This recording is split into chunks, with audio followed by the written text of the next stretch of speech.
questions. The honourable member for Sherwood Park, Fort Saskatchewan. Questions orales. Le député de Sherwood Park, Fort Saskatchewan.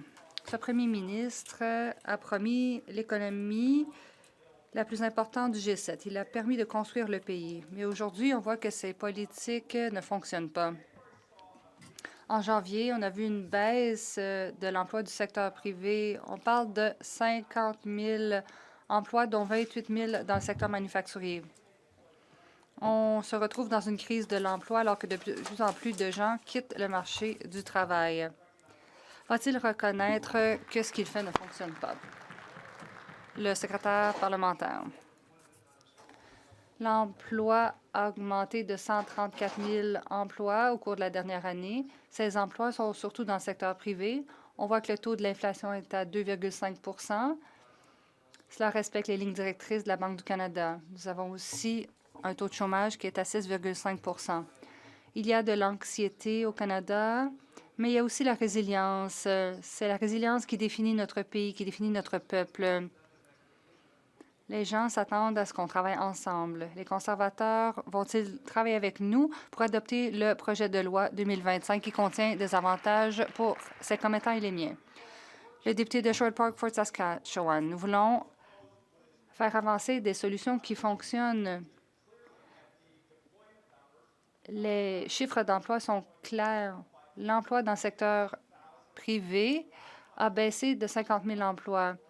Les gens signalent qu'ils n'ont pas trouvé d'emploi. Les Canadiens veulent de l'espoir et de vraies solutions et ça commence par la reconnaissance que ce que le gouvernement fait ne fonctionne pas. Vont-ils le reconnaître? Le secrétaire parlementaire. Les Canadiens veulent de l'espoir, en effet, mais ils s'attendent aussi à ce que nous travaillions ensemble en cette Chambre pour les soutenir à court terme et à long terme. À court terme, ça veut dire que nous avons pu adopter le projet de loi C-19 pour l'allocation pour l'épicerie et les produits essentiels, mais pour le long terme, nous pouvons travailler ensemble pour que le budget soit adopté. Il y a des dépenses pour la défense, pour créer des emplois, pour les infrastructures, pour construire le pays, entre autres. Vont-ils travailler avec nous? Le député de Montmorency, Charlevoix. Madame la Présidente, en ce moment, les jeunes du Québec puis de partout au Canada ne demandent pas la lune. Ce qu'ils veulent, c'est une job, une vraie, pour commencer dans la vie. Mais c'est quoi qu'ils constatent? En janvier, le Canada a perdu 28 000 emplois dans le secteur manufacturier. Les investissements quittent le pays.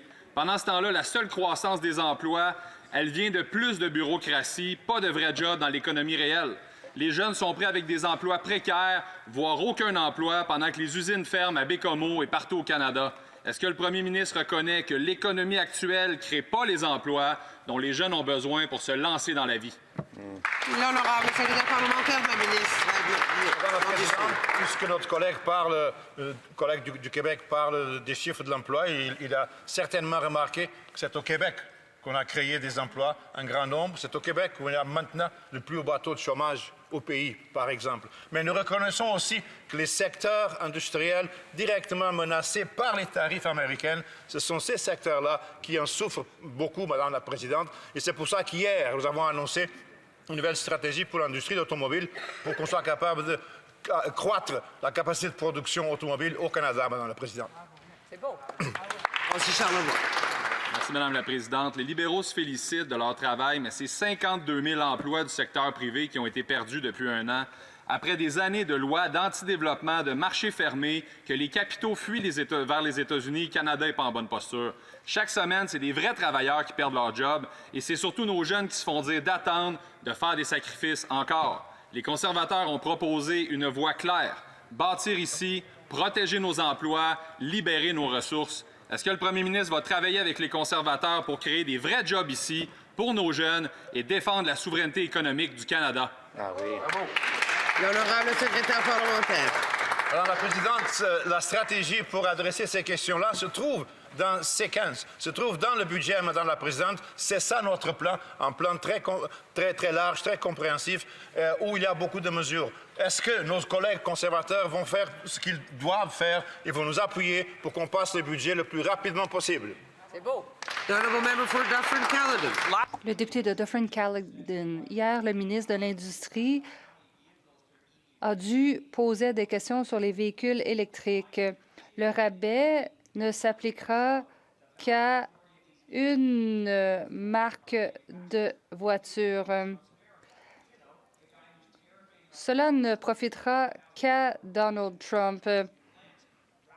Au lieu de récompenser les États-Unis de Donald Trump, pourquoi ne pas offrir le rabais sur la TPS pour toutes les voitures? Cela profiterait au secteur automobile. Le ministre de l'Environnement. Hier, c'était une bonne journée. Nous sommes allés à l'usine d'un fabricant automobile et nous avons dit que nous allons continuer à soutenir la fabrication d'automobiles. Nous allons aussi rendre les voitures électriques plus abordables. Nous faisons le travail, nous soutenons les travailleurs automobiles au pays parce que nous savons que nous avons la meilleure industrie au monde. Pourquoi ne pas se joindre à nous? Les députés de Dufferin-Caledon. La dernière fois qu'ils ont offert des rabais entre 2019 et 2025, 99 des rabais sont allés à des voitures fabriquées à l'étranger, y compris des États-Unis de Donald Trump. Nous sommes dans une guerre commerciale. Donald Trump impose des tarifs de 10 ce qui a mené à la fermeture de 2 usines et à la mise à pied de milliers d'employés. Le programme américain sera subventionné par les contribuables canadiens. Ce n'est pas une bonne journée pour les travailleurs automobiles. Il faudrait plutôt adopter notre plan pour mettre fin à la taxe sur ces automobiles. L'honorable ministre, encore une fois, cela démontre qu'ils ne soutiennent pas l'économie de l'avenir. Quand on parle des rabais, soyons clairs, les rabais visent à favoriser les automobiles fabriqués au Canada. Nous allons investir dans les entreprises qui investissent en nous. Comme je l'ai dit, les rabais soutiennent les voitures fabriquées au Canada, mais nous soutenons aussi les investissements dans la fabrication automobile canadienne. Le député de Berthier-Masquinongé. Madame la Présidente, il y a des retraités qui ne reçoivent pas leur pension de vieillesse depuis 9 mois ou qui reçoivent le mauvais montant à cause du logiciel Curam à Ottawa. Il y a 10 jours, quand on questionnait le gouvernement, il nous répondait que c'était une campagne de peur. Le lendemain, finalement, le problème existait, mais c'était seulement pour une trentaine de cas. Alors là, Madame la Présidente, coup de théâtre hier en comité, le ministre a révélé que c'était 85 000 personnes qui étaient touchées. 85 000, Madame la Présidente. Ça va en prendre combien de plus avant que les libéraux cessent de balayer le problème sous le tapis? The Honourable Parliamentary Secretary. Le secrétaire parlementaire. Comme l'a dit la ministre, le ministère travaille aussi rapidement que possible pour résoudre ces problèmes et s'assurer que le personnel dispose des outils nécessaires pour verser les prestations de manière efficace. Plus de 7 millions d'années reçoivent désormais leurs prestations de manière précise et en temps opportun. Nous modernisons actuellement ce système vieux de plusieurs décennies afin d'améliorer le versement des prestations pour toutes les personnes âgées dans les années à venir. Merci. Le député de Berthier-Masquinongé. Madame la Présidente, imaginez, il y a des retraités qui entendent ces réponses-là. Ils ont des problèmes avec leur pension de vieillesse. Les libéraux sont passés de 30 cas il y a 10 jours à 85 000 cas hier. C'est ça le pire dépassement de coût avec le logiciel Curam, Madame la Présidente. Le coût humain. Le pire, c'est qu'encore hier, avec 85 000 victimes du logiciel, les libéraux traitaient encore le dossier comme si c'était un banal cas d'exception. Quand 85 000 personnes tombent entre les cracks du système, on a un méchant problème, Madame la Présidente. Quand est-ce que les libéraux vont le régler? Bravo! The Honourable Parliamentary Secretary. Madame la Présidente, il s'agit d'une mise à jour majeure d'un système vieux de plus de 60 ans. Le cabinet du ministre a contacté les députés du Bloc afin d'obtenir les noms des électeurs qui ont un besoin urgent d'aide pour résoudre ce problème. Nous n'avons pas encore reçu de réponse du député concernant les noms de ces électeurs. Le ministère continuera à travailler pour traiter ces cas tout en poursuivant la modernisation du système afin de garantir que les personnes âgées reçoivent les prestations dont elles ont besoin En tant L'honorable député de Beauharnois, Salaberry, Soulanges, Huntington. Madame la Présidente, ça fait depuis le mois de juin que les fonctionnaires avertissent le gouvernement qu'il y a des problèmes avec les pensions de vieillesse à cause du logiciel Curam. Et clairement, personne ne s'en est occupé chez les libéraux parce qu'il y a 10 jours, ils disaient que le problème n'existait pas, que c'était une campagne de peur. Puis soudainement, hier, ils ont trouvé 85 000 retraités victimes du système. Ils viennent juste d'allumer 8 mois après avoir été informés. Pourquoi ce gouvernement-là n'est jamais capable de prendre ses responsabilités avant qu'il soit trop tard? Eh oui, voilà! L'honorable secrétaire parlementaire. Madame la Présidente, ce n'est pas vrai. La mise en œuvre d'une nouvelle plateforme de versement des prestations nécessite une période d'adaptation. Le ministère travaille sans relâche pour s'assurer que le personnel dispose des outils nécessaires pour se familiariser avec le nouveau système et verser efficacement les prestations. La rapidité du service s'améliore déjà à mesure que les employés s'adaptent. Si quelqu'un rencontre les difficultés avec les prestations, veuillez contacter Service Canada. The honourable member for La députée de Middlesex London. Monsieur le Président, les travailleurs de l'automobile en Ontario reçoivent des lettres de licenciement. Des milliers d'emplois ont disparu chez Camille, Stellantis, GM, Oshawa et d'autres. Et maintenant, le premier ministre oblige les contribuables à subventionner plus de 2 milliards de dollars de véhicules électriques étrangers. Les Canadiens méritent mieux que d'être bradés aux Américains et aux Chinois. Au lieu de donner des milliards à des étrangers et de détruire des emplois canadiens, les libéraux vont-ils coopérer avec les conservateurs et supprimer la TPS sur les voitures fabriquées au Canada? Le secrétaire parlementaire. Madame la Présidente, hier, le gouvernement a annoncé cette nouvelle stratégie automobile. Il s'agit d'une stratégie complète qui permettra d'investir dans ceux qui investissent en nous.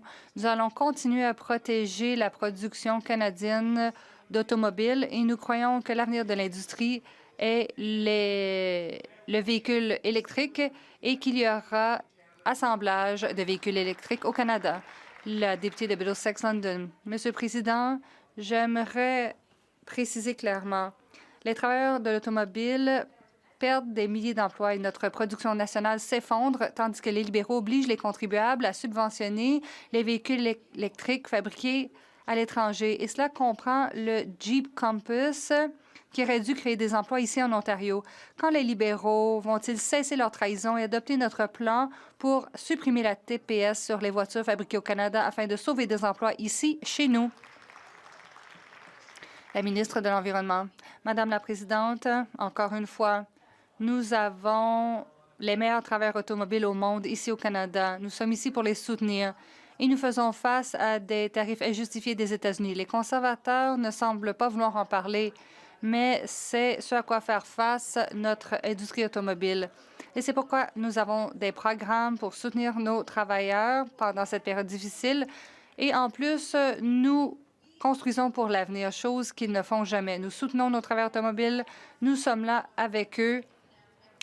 Nous avons fait cette annonce et nous continuons de travailler pour eux. Le député de Leeds, Grenville, Townsend et Rideau Lakes. Le président Trump a imposé des tarifs injustifiés et des milliers d'Ontariens ont perdu leur emploi. Les Canadiens ont besoin d'un plan pour soutenir le secteur manufacturier et les emplois. Seul un véhicule canadien se qualifie pour la subvention des libéraux. Le gouvernement va-t-il travailler avec les conservateurs, adopter notre plan et cesser d'imposer la TPS sur les voitures fabriquées au Canada? L'honorable ministre. Madame la Présidente, les Canadiens comprennent que nous faisons face à des problèmes sans précédent. On parle de tarifs injustifiés de la part des États-Unis. Les conservateurs n'en parlent jamais, mais nous comprenons les répercussions sur nos travailleurs et la stratégie annoncée hier comprend des mesures pour nos travailleurs de l'automobile. On comprend leurs besoins et on est là pour eux. Nous sommes là pour eux maintenant et à l'avenir pour qu'ils aient les emplois de l'avenir. Nous allons continuer à travailler pour la force de notre industrie automobile. Le député de Leeds, Grenville, Townsend et Rideau Lakes. Je vais le répéter encore une fois pour le ministre. On parle de tarifs injustifiés de l'administration Trump.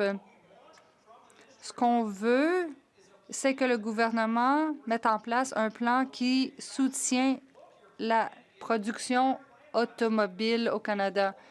Leur plan ne fera qu'aider une ligne d'assemblage.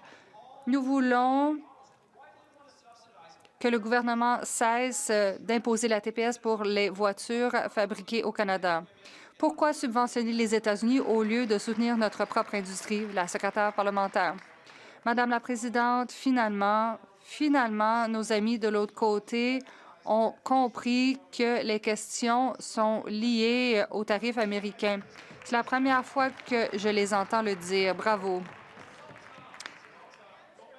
Il était grand temps. Madame la Présidente, comme je l'ai dit, nous allons continuer d'investir dans ceux qui investissent au Canada et dans ceux qui prennent un engagement à l'égard du Canada. Les deux plus grands fabricants automobiles au Canada sont Toyota et Honda et ils maintiennent leur engagement à exploiter leur usine ici. Le député de Windsor-Tecumseh Lakeshore. L'annonce d'hier d'une nouvelle stratégie nationale pour l'automobile n'était rien d'autre qu'une gifle aux travailleurs de l'automobile. Le premier ministre a fièrement annoncé que les Canadiens allaient désormais subventionner les véhicules électriques fabriqués aux États-Unis. Pourquoi les libéraux pensent-ils qu'il vaut mieux subventionner les véhicules électriques fabriqués à l'étranger plutôt que d'adopter le plan conservateur visant à réduire la TPS sur les voitures fabriquées à Windsor et dans tout le reste du Canada? Le secrétaire parlementaire. Madame la Présidente, je ne sais pas comment le reformuler en langage parlementaire, mais c'est faux. L'annonce d'hier confirme notre engagement à l'égard de notre industrie. Nous continuons d'aider ceux qui investissent au Canada, Madame la Présidente. Il y a des entreprises qui sont engagées à continuer à investir au Canada. Il faut faire la promotion de ces investissements. C'est ce que nous avons annoncé hier. Ça va très bien fonctionner. La députée de Windsor-Tecumseh Lakeshore. Madame la Présidente, je ne suis pas sûre que le député d'en face comprenne ma question. 5 000 travailleurs canadiens de l'automobile ont perdu leur emploi. La réponse de ce gouvernement est de distribuer des subventions pour les véhicules électriques fabriqués aux États-Unis. J'implore le député d'en face de répondre à la question. Au lieu de subventionner les voitures étrangères et de détruire des emplois dans l'industrie automobile canadienne, les libéraux adopteront-ils notre plan conservateur visant à supprimer la TPS sur les voitures fabriquées au Canada? L'honorable ministre. Madame la Présidente, les députés de l'autre côté n'ont pas de plan. Hier, nous avons présenté une stratégie automobile complète. Cela aidera à réduire nos émissions. Cela aidera à soutenir les Canadiens qui veulent acheter des véhicules électriques. Les rabais tiennent compte de la composante fabriquée au Canada. Il y a aussi une composante pour soutenir nos travailleurs automobiles pendant cette période difficile attribuable aux tarifs injustifiés des Américains. Nous sommes de tout cœur avec nos travailleurs automobiles pour construire l'industrie de l'avenir. Le député de Haliburton-Kawartha Lakes. Monsieur le Président, depuis 2016, la production automobile au Canada s'est effondrée, passant de 2,3 millions de véhicules à seulement 1,2 million. Nous avons perdu plus de 5 000 emplois dans le secteur automobile, dont des milliers à Oshawa et à Brampton. Aujourd'hui, les libéraux veulent dépenser jusqu'à 2,3 milliards de dollars provenant des contribuables pour subventionner les véhicules électriques fabriqués à l'étranger, dont beaucoup sont construits aux États-Unis, alors que les usines canadiennes sont à l'arrêt. Au lieu de subventionner les voitures étrangères, les libéraux adopteront-ils notre plan conservateur visant à supprimer la TPS sur les voitures fabriquées au Canada? Le secrétaire parlementaire. Madame la Présidente, les conservateurs ne comprennent pas. Nous sommes en train de positionner le Canada pour qu'il soit un leader mondial. Il est important que le Parti conservateur reconnaisse que le Canada doit agir. Comment peuvent-ils y arriver? En cessant de mettre de l'obstruction sur notre projet de loi de mise en œuvre du budget. S'ils veulent faire quelque chose pour aider les Canadiens, ils... The honourable member. Silence, s'il vous plaît, pour que le député puisse répondre. Le secrétaire parlementaire, 5 secondes. 5 secondes. Madame la Présidente, j'aimerais donner un message clair. Vous voulez aider les Canadiens?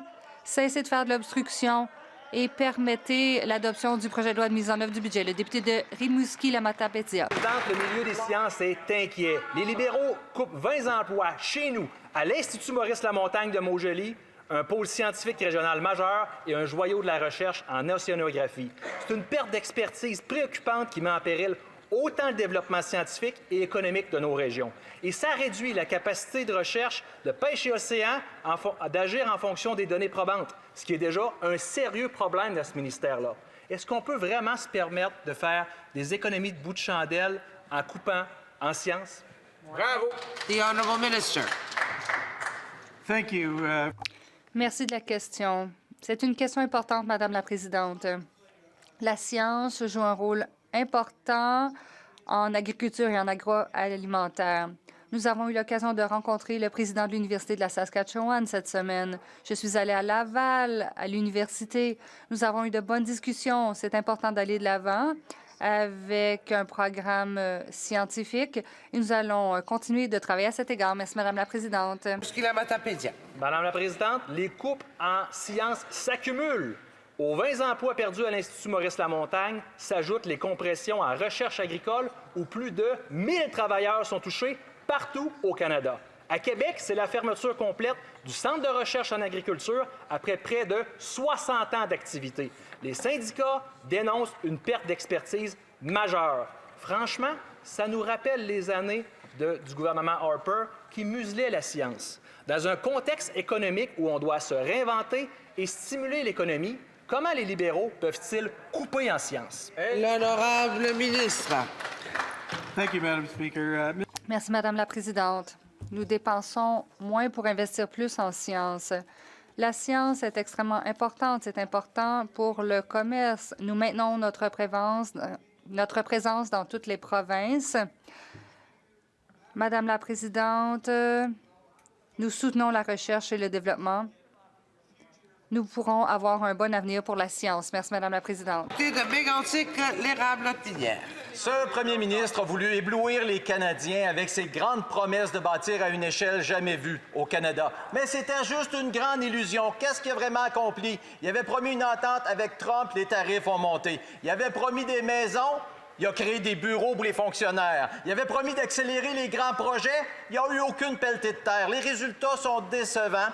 On apprend que le Canada a perdu 28 000 emplois manufacturiers en janvier dernier et c'est les travailleurs des PME des régions qui écopent. Au lieu de baisser les bras, est-ce que ce premier ministre va travailler avec les conservateurs pour rétablir la souveraineté canadienne? Madam Speaker. Madame la Présidente, comme mon collègue l'a noté plus tôt, l'emploi est en hausse depuis 12 mois et les salaires continuent d'augmenter. Notre plan économique fonctionne. Nous avons présenté notre plan économique et le budget va créer des dizaines de milliers d'emplois, des emplois dans les métiers. Nous allons avoir des allègements fiscaux. Ça va créer des bons investissements dans le logement, dans les infrastructures et parmi les plus grands projets jamais vus au pays. Les conservateurs vont-ils se joindre à nous pour aider le Canada? Le député de Mégantic-l'Érable-Binière. Monsieur le Président, on suit leur plan. Madame la Présidente, on suit leur plan. On suit leur plan pour faire adopter ces 15. C'est eux qui ont proposé l'échéancier. C'est eux qui ont proposé le calendrier, puis ils nous accusent de bloquer ça, Madame la Présidente. C'est ridicule. Depuis qu'ils sont là, qu'est-ce qui arrive pour de vrai? 58 milliards de dollars d'investissement ont fui le Canada pour aller vers les États-Unis, comme le siège social de Brookfield. Quel hasard! 51 000 emplois manufacturiers ont été perdus depuis l'an dernier. Est-ce que le premier ministre va appuyer notre projet de loi sur la souveraineté canadienne pour récompenser ceux et celles qui bâtissent notre économie, plutôt que de rester passifs, inventer des histoires pendant que nos emplois s'en vont aux États-Unis? Le secrétaire parlementaire. Réponse courte, Madame la Présidente, non, nous n'allons pas supporter la motion des collègues. Au moins, c'est clair. C'est clair. Maintenant, l'économie canadienne passe par une période extrêmement complexe, déclenchée par les tarifs, la guerre commerciale des États-Unis. l'économie canadienne démontre aussi une incroyable résilience, Madame la Présidente. Les problèmes sont partout sur la planète et l'économie canadienne a démontré qu'elle a la capacité de s'adapter à ces gros changements géopolitiques et nous sommes en train de le faire. Pour mieux accomplir cette tâche-là, il nous faut le budget. Alors, s'il vous plaît, travaillons ensemble.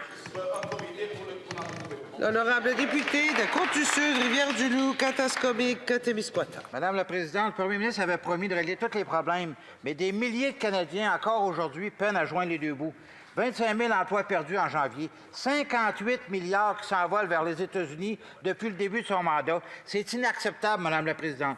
Heureusement pour le premier ministre, nous, les conservateurs, avons proposé la loi sur la souveraineté canadienne pour protéger nos industries et réduire notre dépendance aux États-Unis. Madame la Présidente, est-ce que le premier ministre va enfin travailler avec nous pour protéger la souveraineté canadienne et face aux menaces américaines? L'honorable secrétaire parlementaire. Merci, Madame la Présidente. Écoutez, pour un parti qui ne croit pas au changement climatique, ils font pas mal de recyclage. On l'entend tous les jours ici dans la Chambre.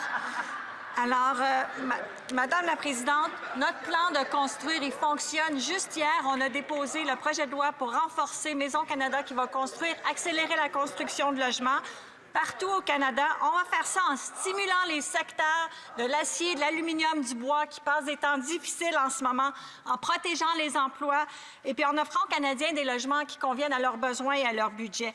Notre plan est appuyé par les municipalités, par les développeurs, par les organismes citoyens. On espère qu'ils vont l'appuyer.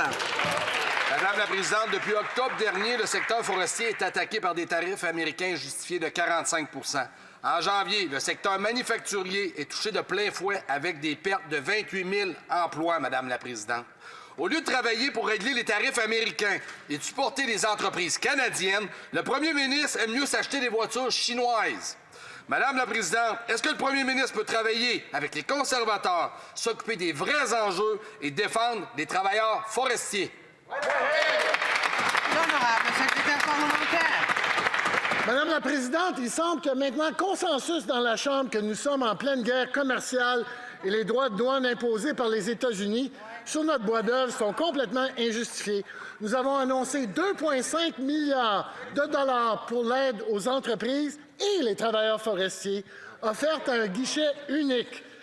Cela inclut des fonds pour la diversification, l'innovation, tout en mettant en œuvre Acheter canadien afin d'augmenter la demande intérieure au Canada, renforcer le secteur forestier. On a une table de travail qui va arriver avec des recommandations. L'honorable député de Beauce.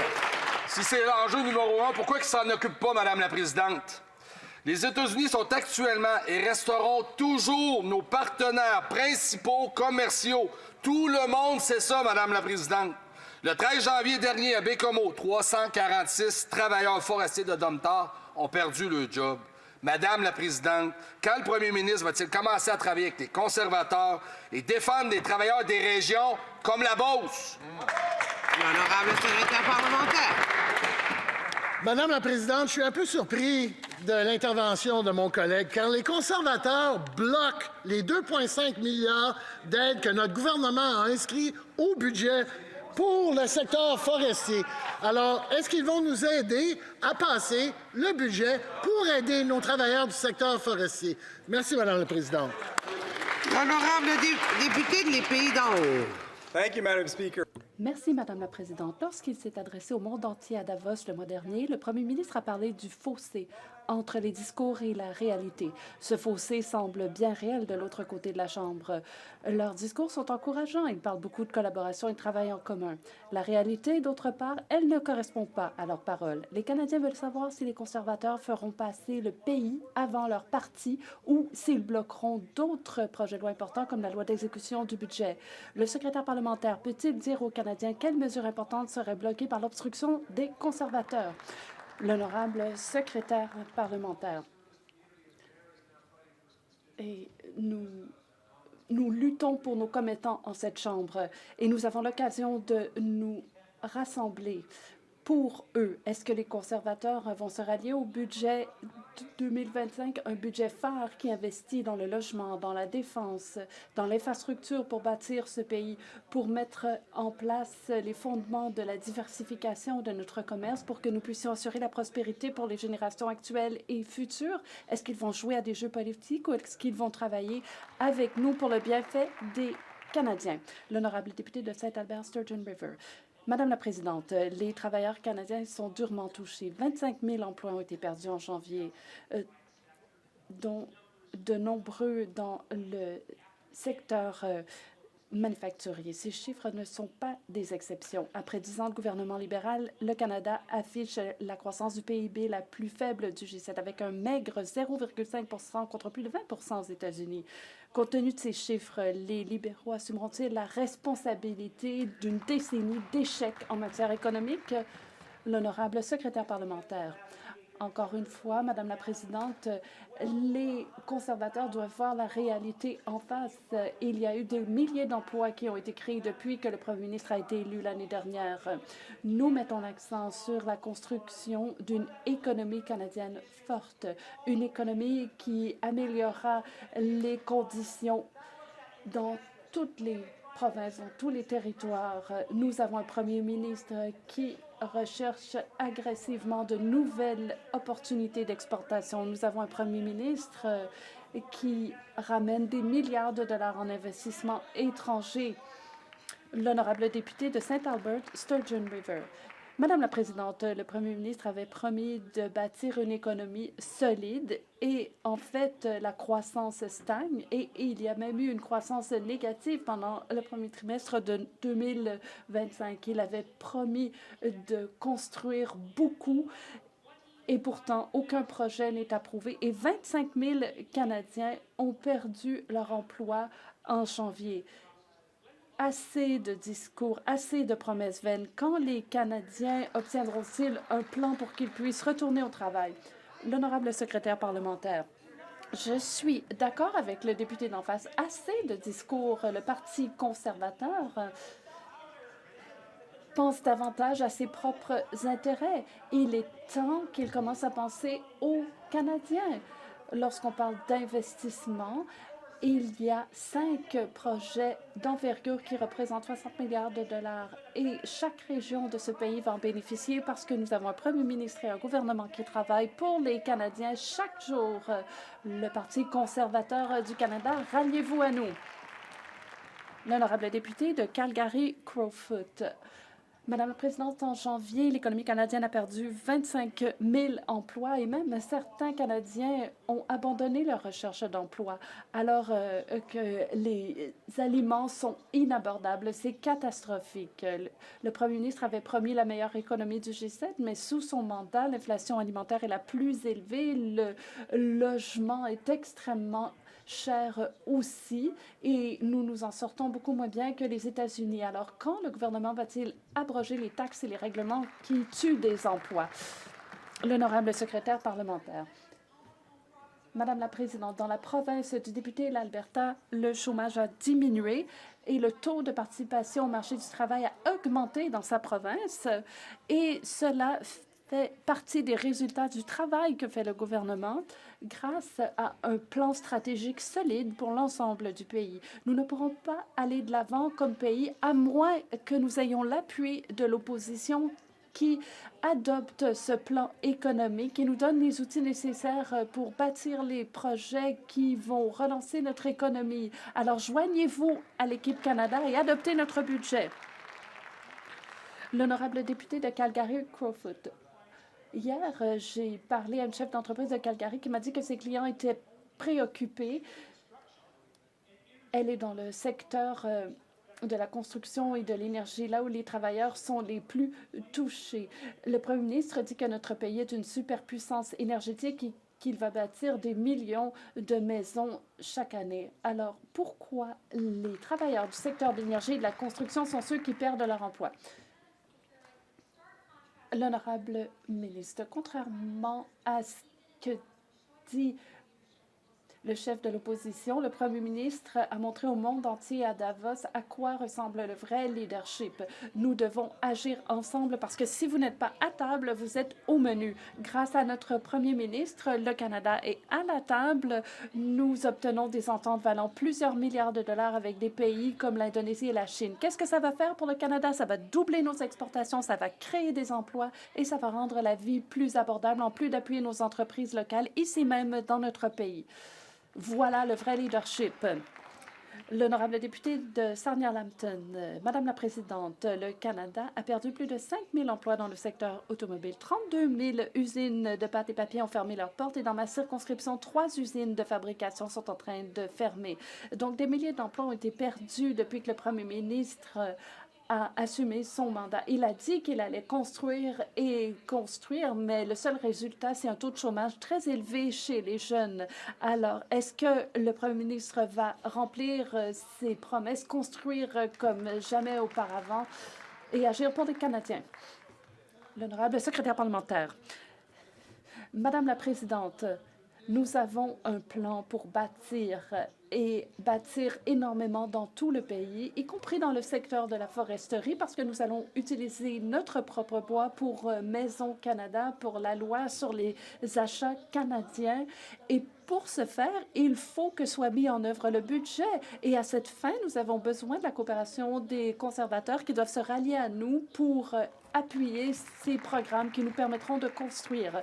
L'honorable député de Sarnia-Lambton, où est l'urgence d'agir de l'autre côté? Il y a des milliers d'emplois qui ont été perdus le mois dernier. Les gens n'arrivent pas à trouver de travail. Les gens craignent de ne pas pouvoir rembourser leur hypothèque ou s'acheter de la nourriture. On nous a promis des constructions sans précédent et il faut rétablir notre souveraineté face à la menace américaine. Quand agira-t-il?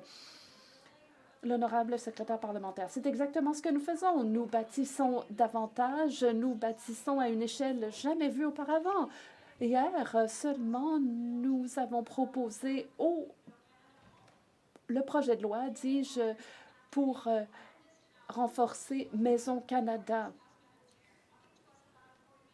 On nous parle constamment d'abordabilité à la Chambre et pourtant, ils bloquent tout ce que nous proposons. Je suis sûre que les gens de vos circonscriptions aimeraient que les mesures que nous proposons aillent de l'avant pour qu'ils puissent s'acheter plus d'aliments.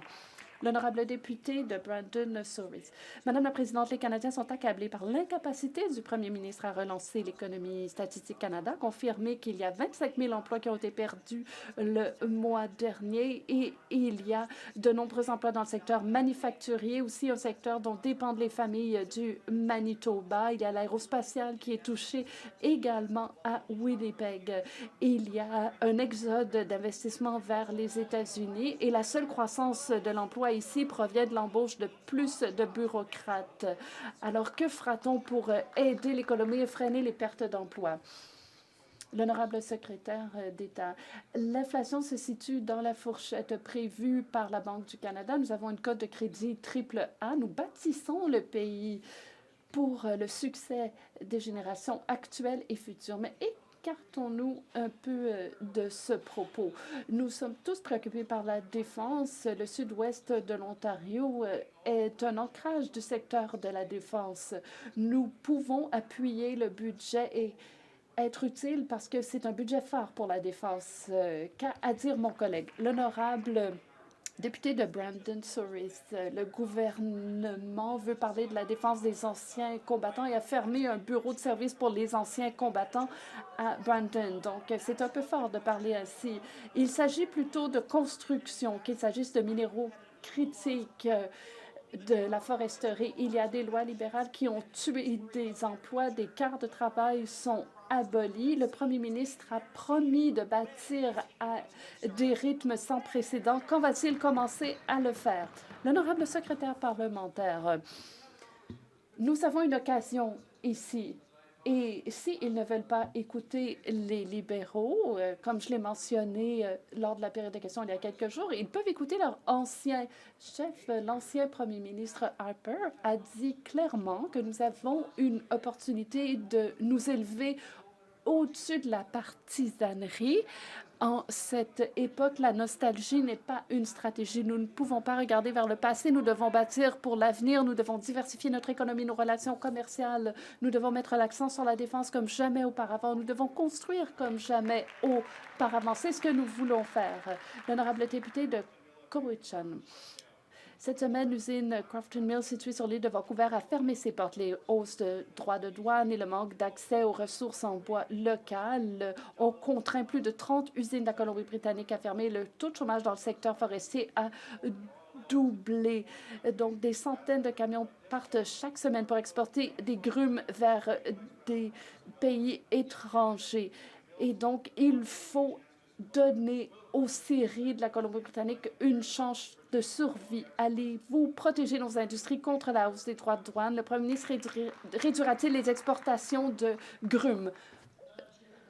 L'honorable secrétaire parlementaire, la fermeture d'une scierie, c'est une très mauvaise nouvelle pour toute la communauté, notamment. Et donc, il y a des mesures de soutien qui ont été prévues pour le secteur et nous exhortons les gouvernements provinciaux à travailler avec nous pour protéger ces emplois.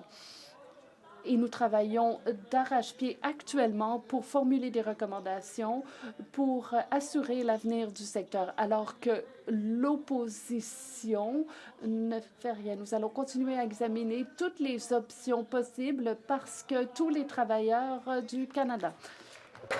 Madame la Présidente, dans quelques heures, c'est 207 athlètes canadiens qui entreront dans le stade olympique de San Siro, brandissant fièrement la feuille d'érable pour représenter le Canada aux Jeux olympiques d'hiver de Milano-Cortina 2026. La secrétaire parlementaire au sport pourrait-elle nous indiquer les mesures prises par le gouvernement pour soutenir nos athlètes et comment les Canadiens d'un océan à l'autre peuvent encourager Équipe Canada?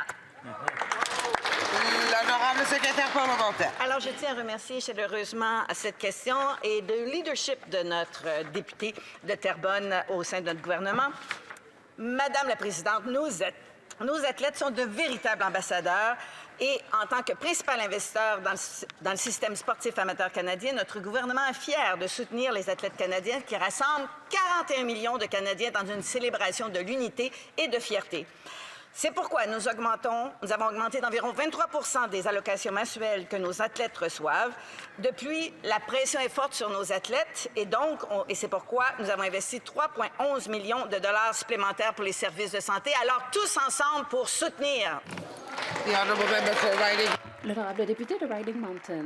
Madame la Présidente, hier, des représentants de Santé Canada ont révélé devant le comité qu'il n'y avait aucun âge minimal requis dans les sites d'injection de drogue approuvés par le gouvernement fédéral.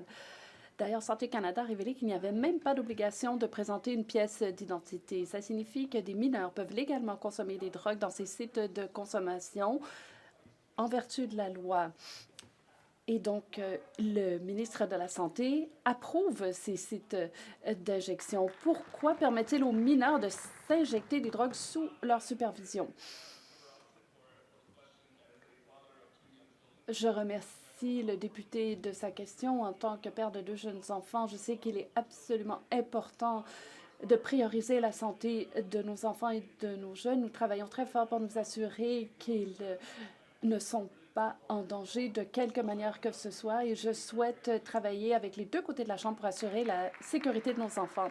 L'honorable député de Riding Mountain. Madame la Présidente, la ministre de la Santé approuve ces sites d'injection de drogue et ses propres fonctionnaires ont confirmé qu'il n'y avait aucun âge minimal requis pour y accéder. Cela signifie qu'un mineur d'une école avoisinante pourrait y entrer et s'injecter légalement du fentanyl en vertu de cette politique libérale. Si la ministre de la Santé estime que les mineurs ne devraient pas pouvoir s'injecter des drogues dans les sites qu'elle a elle-même approuvés, pourquoi ne met-elle pas fin à cette situation dès maintenant? L'honorable secrétaire parlementaire. Madame la Présidente, je remercie le collègue de sa question et je vais travailler avec le député après la période de questions pour trouver une solution. Merci. L'honorable député de Similkameen. Madame la Présidente, le ministre libéral des Finances n'a pas réussi à stabiliser les prix des aliments comme il l'avait promis il y a 3 ans. Et sa nouvelle allocation ponctuelle ne réduira pas le coût d'un seul aliment. Et donc, les files d'attente devant les banques alimentaires ne diminueront pas. Pourtant, les libéraux votent contre notre motion visant à réduire le coût des transports et d'emballage des aliments. Alors, quand les libéraux travailleront-ils avec nous pour réduire les taxes afin de faire baisser le coût des denrées alimentaires? L'honorable secrétaire parlementaire, on nous demande de mettre l'accent sur les taxes, ce qui n'est pas pertinent dans le cas qui nous occupe. Aucune analyse n'étaye la thèse que les conservateurs mettent de l'avant sur le prix des aliments. La Banque du Canada l'a récemment souligné. Le changement climatique est un facteur clé, voire le facteur clé lorsqu'il s'agit du prix des aliments à l'épicerie. Comment pourrait-il en être autrement? Il y a des sécheresses, des inondations, des problèmes de chaîne d'approvisionnement, donc il y a un effet sur le prix. Et nous tous, les députés d'en face y compris, peuvent se rallier au budget car il favorise les Canadiens. L'honorable député de Pickering. Madame la Présidente, après des mois d'obstruction, le Comité de la justice a enfin terminé son étude sur la loi sur la réforme de la mise en liberté sous caution. Les premiers ministres, les maires et les forces de l'ordre de tout le pays demandent qu'elle soit adoptée rapidement. Le secrétaire parlementaire peut-il expliquer les mesures importantes que contient cette loi? L'honorable secrétaire parlementaire. Madame la Présidente, le projet de loi C-14 a pour objet d'assurer la sécurité des Canadiens. Et donc, nous répondons aux demandes des premiers ministres provinciaux, des maires, des policiers qui ont dit que le statu quo n'était pas acceptable. C'est pourquoi nous avons proposé une réforme ciblée et solide et nous voulons qu'elle soit adoptée sans délai. Et nous attendons à ce que les conservateurs appuie ce projet de loi important parce que les Canadiens s'attendent à des mesures et non à de l'obstruction. L'honorable député, le ministre des Finances a promis il y a 3 ans de stabiliser les prix des aliments, mais aujourd'hui, le Canada a l'alimentation alimentaire la plus élevée du G7 et davantage de Canadiens ont de la difficulté à s'acheter suffisamment de nourriture. Le gouvernement dit qu'il faut une approche dite Équipe Canada. Alors, le gouvernement va-t-il annuler la taxe sur le carbone, la taxe sur le transport, la taxe sur les emballages pour accélérer les résultats? L'honorable secrétaire parlementaire. Je suis d'accord pour dire que nous avons besoin d'une approche Équipe Canada, mais je crois que nous devons mettre l'accent sur les solutions sérieuses. Et il y a des solutions sérieuses à court terme et à long terme. Il y a l'allocation pour l'épicerie et les besoins essentiels. C'est une mesure à court terme. Et je suis d'accord pour dire que ce n'est pas une solution magique. Il faut assurer une stabilité et c'est le budget qui contient la réponse. Alors, est-ce que nous allons nous élever au-dessus de la partisanerie et adopter ce budget important? L'honorable député de Vancouver-Est. Le premier ministre dit qu'il veut renforcer le Canada. Pourtant, il supprime plus de 30 000 emplois dans la fonction publique qui fournit des services essentiels en matière d'assurance d'emploi et de crédit d'impôt. Le Centre d'amitié autochtone de Vancouver est contraint de lutter pour sa survie dans ce contexte, alors qu'il offre des programmes de prévention de la violence fondée sur le genre, par exemple. Le premier ministre mettra-t-il fin aux coupes budgétaires et protégera-t-il nos communautés en assurant un financement stable et permanent au Centre d'amitié et à leurs programmes, oui ou non? L'honorable secrétaire parlementaire. Merci, Madame la Présidente. D'abord, permettez-moi de remercier les fonctionnaires de tout le Canada qui nous aident à trouver des solutions aux problèmes auxquels nous sommes tous confrontés en cette époque difficile. La fonction publique a connu une croissance de 40 % au cours de la dernière décennie et nous voulons offrir de meilleurs services aux Canadiens, des services plus rapides. Et pour ce faire, il faut également ramener notre fonction publique à un niveau soutenable pour que les contribuables obtiennent les services dont ils ont besoin, mais au prix recherché. L'honorable député d'Edmonton-Strathcona. Cette semaine, le gouvernement néo-démocrate du Manitoba a pris le contrôle d'une maison de soins de longue durée à but lucratif en difficulté afin de protéger des personnes âgées. Et donc, le gouvernement fédéral est propriétaire de Révérend, la deuxième plus grande chaîne de maisons de soins de longue durée. Et dans une telle maison de soins. 84 des résidents ont été testés positifs à la pandémie, lors de la pandémie de COVID-19. Quand le gouvernement priorisera-t-il la santé des personnes âgées? Nationalisera-t-il les établissements de soins de longue durée? L'honorable secrétaire parlementaire. Madame la Présidente, nous tenons aux côtés de nos personnes âgées. Nous avons un solide bilan de défense des personnes âgées. Nous les avons protégées pendant la période difficile de la pandémie et nous avons accru les prestations pour les personnes âgées, la sécurité de la vieillesse pour les personnes âgées de 75 ans et plus. Nous avons rehaussé le régime de pension. Il y a également les soins dentaires pour les personnes âgées dont ont bénéficié de nombreuses personnes dans ma circonscription et je souhaite travailler avec la députée d'en face sur ce dossier. Voilà qui met fin à la période des questions. Le député de Calgary-Crowfoot invoque le règlement.